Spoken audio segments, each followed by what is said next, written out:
ici, on est dans Lyon, on est à 2 heures de Paris.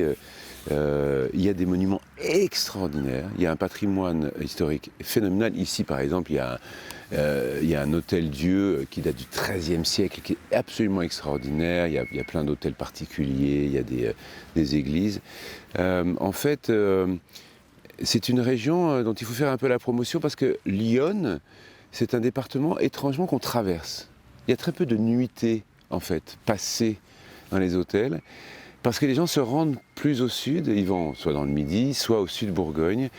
Et donc en fait, je m'y suis arrêté par hasard, j'ai aimé la région. Ensuite, il se trouve que je me suis intéressé à Tonnerre parce que j'habitais à côté et que c'est une ville de 5000 habitants qui a souffert énormément de la désindustrialisation. Il y a une usine qui a perdu 1400 salariés, qui a fermé. La ville s'est un petit peu arrêtée. Elle est très jolie, elle est un peu endormie. Il faut la remettre sur la carte.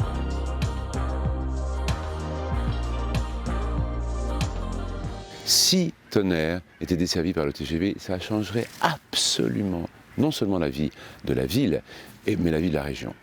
Or, en fait, la gare la plus proche de TGV, c'est Montbard, qui est à peu près 50 minutes d'ici. Ici, c'est desservi par le TER, avec toutes les irrégularités qui sont liées à cette ligne qui fonctionne pas mal. On est totalement lié à la voiture ici, ça c'est évident.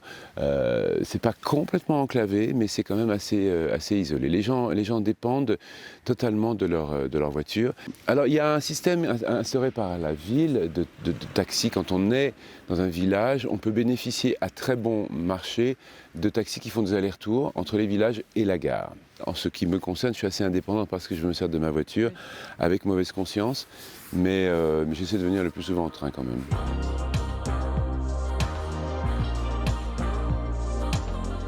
C'est pas un problème pour moi de circulation, c'est un problème simplement d'existence sur la carte, c'est tout. C'est-à-dire se dire, ça vaut la peine d'y passer.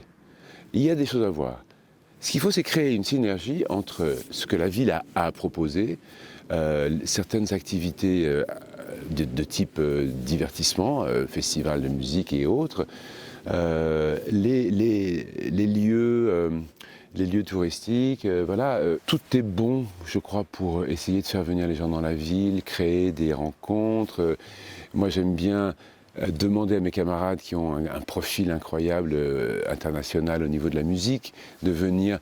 Les musiciens répondent présents parce qu'ils savent. Beaucoup de musiciens s'occupent eux-mêmes de festivals. Donc ils savent très bien que parfois il faut. Alors c'est l'heure. C'est l'heure. On aura tout, hein. Alors là, voilà, on a dit musique et la ville résonne.